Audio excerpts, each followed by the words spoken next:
Denny was asked, very interestingly, tying DJ. So he was asked about his place alongside our resident Hall of Famer. Now that you've tied Dale Jarrett now on the 24th all-time on the wins list, is that something you take a look at or just kind of comment on what that means to you? Wow, he's so much better than I am. Yeah, I don't know. That's amazing. Never really thought of it that way. Those are guys that, I mean, I idolized growing up. I mean, I should be mentioned in the same breath as Dale Jarrett. So it's crazy that, you know, we have the stats that we do. I never would have thought it, you know, in the 14-year career that I'd have one Daytona 500 champion. I wouldn't have dreamed I'd have 10 wins. I wouldn't have dreamed anything that's been accomplished, but certainly, you know, won't take it for granted.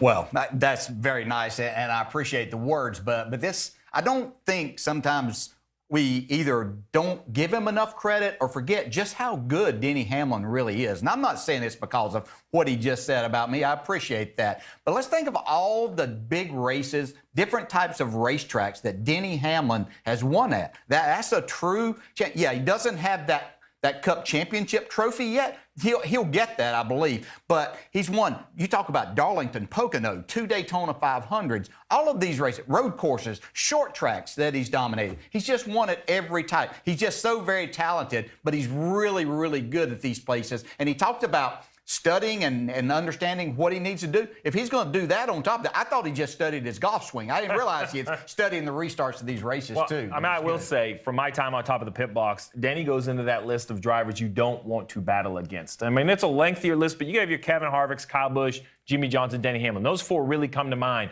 They're not the drivers you want to line up against because you rarely see a mistake. You know, there's a lot of very talented drivers, but in my opinion, that's where it separates them, right? Who can close out the deal?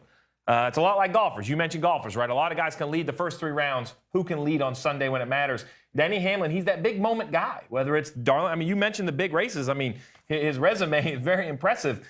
I mean, in my mind, there's no doubt that this is the maybe, not that he needed one more step, but with 2 Harley J. Earls, 2-time Daytona 500 champ, I think there's no way he doesn't get a name in the Hall of Fame at some point. Well, I think when he had his best chance to win a championship, you know, it didn't go well for him.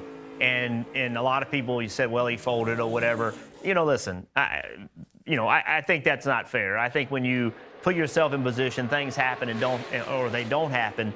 But if Denny Hamlin gets himself in that position now, as maturity as he is, I mean, he's going to be hard to guard. And, you know, keep this in mind. And you were talking about how good he's been. Well, Dale Jarrett's 24 years to win that many races. Yeah. You know, Mark Martin, he's run 40 races. But that was 30 years, right?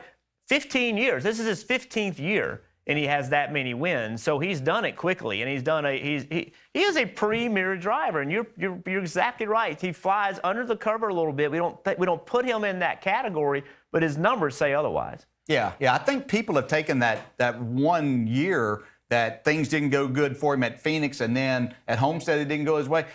There are a lot of people that would love to be in that position that never get in that position to be able to say that happened and did that. And too many times then people want to label you as that. This man has proven twice that he knows exactly what it takes to win the Daytona 500, the hardest race for any race driver to win on the NASCAR circuit. And he's done that. But he's done so many other things. And let's give him a due. Absolutely, he's going to be in the Hall of Fame whenever that time comes. But he's got a lot more racing to do. I mean, this is still a young man that's not 40 years old yet that can win races and championships. And keep this in mind. How many times have you heard the whispers, hey, you better be watching out for Christopher Bell coming? Yeah. How many times have we heard those whispers? I said it. I said the most pressure was on him of anyone in the field. So there you have it. And that's what happens. You know, Richard Childress told me one time, he said, you know how to prevent rumors? Win.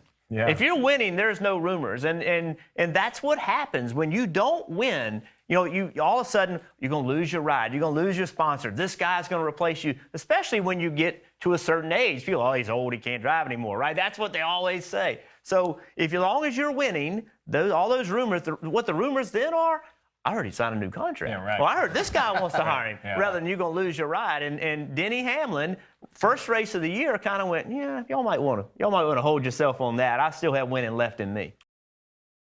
Hey, NASCAR fans. Thanks for checking out the NBC Sports YouTube channel. Make sure you hit subscribe below for the latest NASCAR news, race highlights, and digital exclusives. Thanks for watching.